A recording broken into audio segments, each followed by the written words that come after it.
Okay, hi. I'm here with Curtis Siwa, and your name is? Nancy. Nancy, okay. It's not Lone Wolf. Lone Wolf, yes. What is Lone Wolf? Oh, that's my nickname. Oh, is that right? Correct. All right. How'd you get that? Curtis.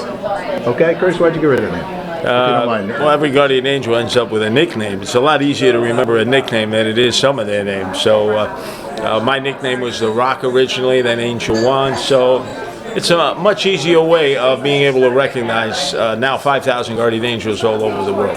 But specifically with Nancy, she's involved in our program, which involves animal protection. It's the first time we've ever done this in 37 years. So Lone Wolf fits. You know, it just fits. It fits perfectly. And Curtis, you have been such an inspiration for so many, for so long. An independent, I'll call you an entrepreneur, and I will call you an independent humanitarian. Not part of the normal corporate, in essence, world, and but getting things done. Yeah. Okay, so where'd that spirit come from? Well, I think from my parents, my roots, blue-collar working class, and a concern that was conveyed to me that you're in this world to do something more than just for self. You need to help, especially those that can least help themselves. In the case of human beings on two legs, those who are infirm, elderly, least capable of taking care of themselves, and then obviously in the animal world, the many animals that you would think human beings would befriend, but they actually very viciously prey upon them, abuse them, and then that, without a doubt, leads to further abuse of human beings, whether it's in a personal relationship, a professional relationship, or just out in the streets. So let's talk about abusiveness towards animals, because that's in essence a reality. I guess maybe Lone Wolf is involved with that. So how are you guys reaching out and helping in that way as well? Well, right now we're working mostly in the immigrant communities because they don't have the same sensitivities from the third world countries that they're coming. Corona Elmhurst is the first place we're doing it, soon in Bay Ridge. And it's really reaching out and trying to educate the community first and foremost about the fact that these furry little creatures are our equals. And they're not to be poisoned and abused and kicked and maimed and treated as sadists would somebody that they were targeting.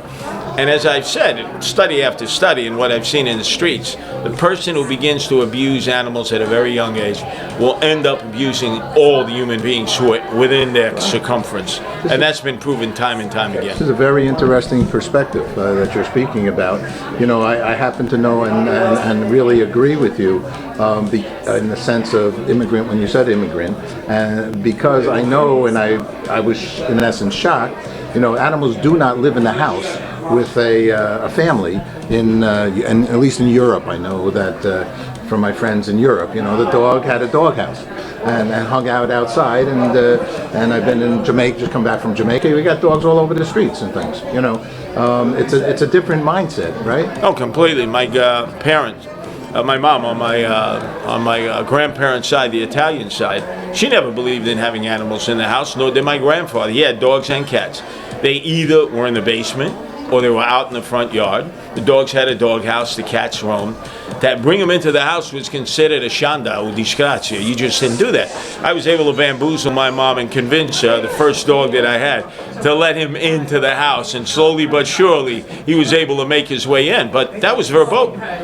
From an immigrant perspective, you just never did that. Yeah, but if anybody can convince anybody of anything, it's you, Curtis. It took a long, long time. You know, we weren't talking Lassie or Rin Tin Tin here, so I had quite the selling job to do. Maybe you folks got more on you. Yeah, no, it was a huge dog. It was a combination German Shepherd, Great Dane, so it was kind of frightening. All right. So I had to convince my mom, and it wasn't easy. There you go. All right, and then your mom can take control here?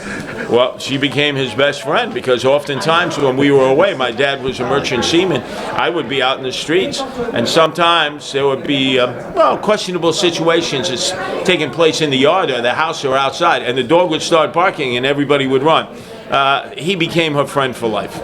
Curtis, I love hearing you. I love when you share that straight talk on like New York One, you and your sidekick there, and you know, it's just you're such a real human being sharing and doing good. So last two quick questions. Let me say, Lone Wolf, what's good news for you? Good news in any aspect of your life. Oh, you mean currently good news? Yeah, currently. What would be good I'm for very you? excited about the program starting right now. Okay. I have, for over 10 years, been working with cats in Brooklyn and spaying and neutering them. So I'm very excited to be able to get this exposure, like to more people, basically to help more cats, and also in terms of abuse against animals, neglect, just creating a venue for people. Beautiful. Curtis, for you, good news. What's up? Good news is we continue to expand globally. We have more boots on the ground locally. Unfortunately, this mayor's a dollar short and a day late. Hasn't kept the city quite where it needs to be.